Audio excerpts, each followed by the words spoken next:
Hola, buenos días. Seguimos con la lectura del libro de Hechos y en este caso estamos con el capítulo 9.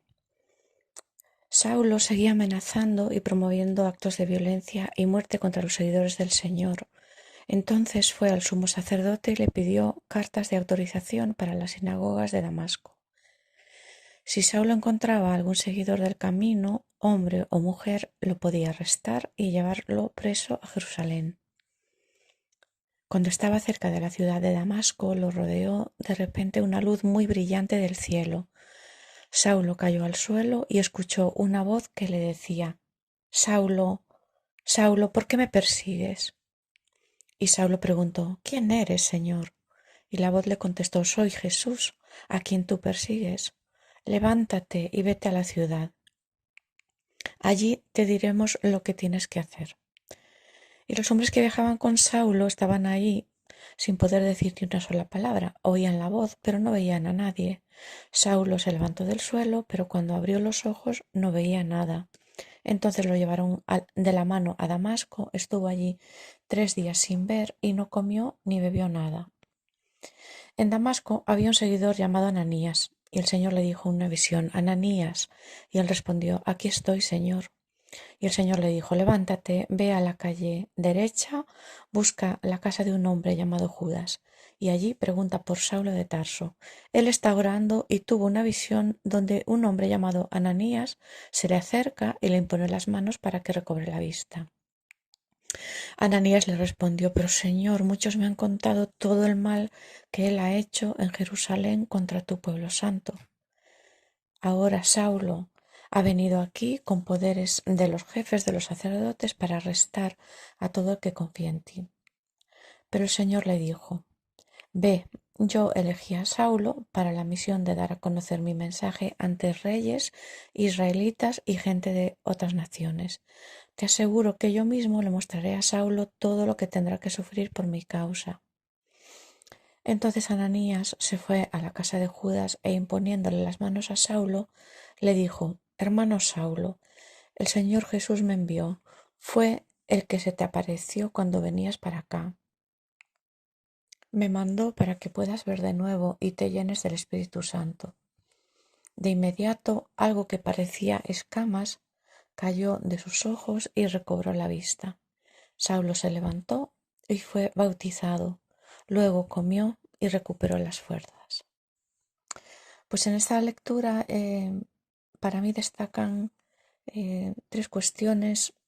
La primera es obedecer a Dios a pesar de la vergüenza. El texto habla de cómo Pablo mm, cambió de vida debido a un encuentro con Jesús. Él era conocido por perseguir cristianos. Para su vida se vería amenazada y él lo sabía. Para él sería muy humillante cambiar de opinión porque era una persona pública y defender de repente aquello contra lo que él había estado luchando de una manera tan clara y radical. Sin embargo, Pablo no tuvo, o Saulo en este caso, no tuvo en cuenta la vergüenza y la humillación que iba a pasar, em, y decidió creer en Dios y seguir la vida que Dios le estaba proponiendo porque se dio cuenta de que le necesitaba. Y yo me pregunto cuántas veces nosotros pues dejamos de obedecer a Dios por la vergüenza. La vergüenza es una emoción que es muy social, ¿no? Que está muy ligada a la opinión de los demás. Em, Normalmente nos está diciendo pues que hemos transgredido unas normas o unos valores, pero la vergüenza también nos permite reflexionar sobre nuestro comportamiento y eso ayuda a querer cambiar y evolucionar.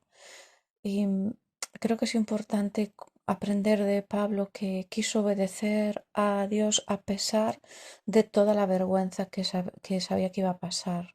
Y creo que también para nosotros una aplicación es importante es aprender a poner la opinión de los demás, lo que nos va a causar vergüenza, en su justa medida. Claro que tenemos que escuchar los demás nos dicen porque pueden tener razón, pero también creo que tenemos que aprender a darle el valor suficiente, pero el que tiene el justo valor a lo que los demás puedan pensar, y por eso nos ayudará también a hacer cosas por el Señor que posiblemente no estén muy bien entendidas socialmente. Y otra cuestión que me llama mucho la atención es que em, Dios no tiene las esperanzas perdidas de que ninguna persona pueda ser cambiada por el Evangelio.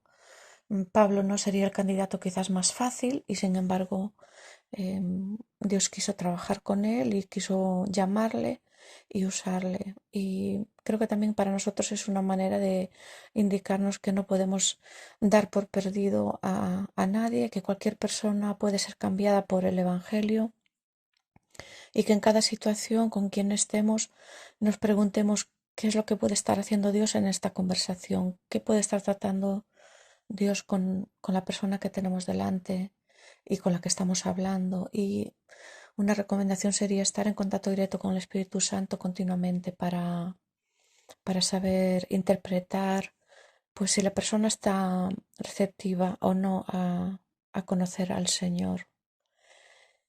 Y otra de las cosas que destacaría en este pasaje es cómo Ananías creyó en Dios a pesar del miedo.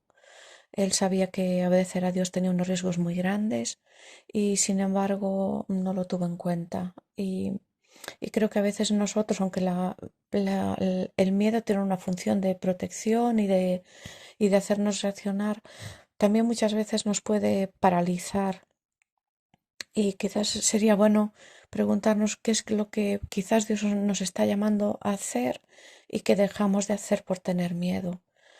¿Qué sueños ha puesto Dios en nosotros y que los tenemos paralizados porque no creemos que Dios lo puede hacer, porque tenemos miedo al fracaso?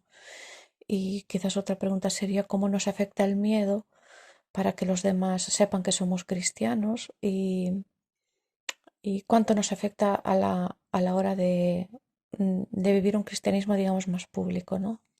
Y quería simplemente acabar con un texto de Filipenses 4:13 que dice que Cristo nos da fuerzas para enfrentarnos a toda clase de situaciones. Sin embargo, es bueno de parte de la comunidad que nos ayudemos en las dificultades. Que tengáis un buen día.